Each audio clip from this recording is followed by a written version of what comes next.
Okay, so I'm doing a quick demo here to show you how to do your flat lay color theory inspired composition. Ultimately, you'll just pick whatever color you'd like to work with. It could be a duotone where you've got two colors kind of blending into each other. It could be monochrome. I went with a monochrome and I decided to do neutral items because I happen to have a lot of those. So I found lots of items just around my house.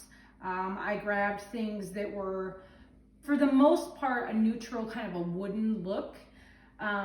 So kitchen utensils might be something that you might want to go through those drawers. You might want to go through junk drawers.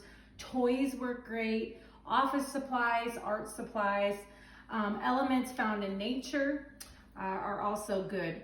So I have here quite a few items. I haven't counted them, but I would shoot for like at least 20. It's better to have too many than not enough. And you want to steer away from objects that are too big. Initially, I grabbed this and it kind of took up the whole composition. So it's better again to have too many items and not use them all than to be scrambling and trying to fill little gaps. So what I did is I laid down my bigger items first and then I filled in the little guys. I have several elements that are little that are kind of grouped together. For example, I have these little nut type things that I found in potpourri that I grouped together. I grouped together these brushes. These are some erasers that are a natural color. So I kind of decide to cluster things. I also have this rolling pin that was being a stinker and would not lay still. So I took a tiny little piece of painter's tape and stuck it underneath it so it would stop rolling around on me.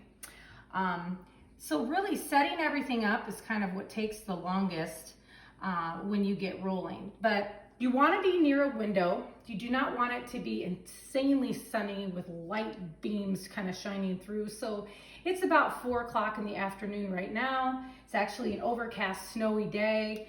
One thing that I have is I have the top of my composition facing the window, and then the bottom is here. I have an extra sheet of foam core, which is what I used for the base. Poster board works good. Some type of blanket would be fine as long as it's not distracting. And I'm gonna lay this second sheet here to kind of take the light that's shining in from the window.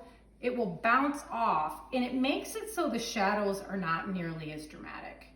So you might need a helper or something to kind of hold that up. And then to get over the top, because this is the table, I'm gonna stand on a stool, something like that, a chair, so that I can really get a good overhead shot. It's better to overshoot and crop down than to barely fit it into the frame and take a photo.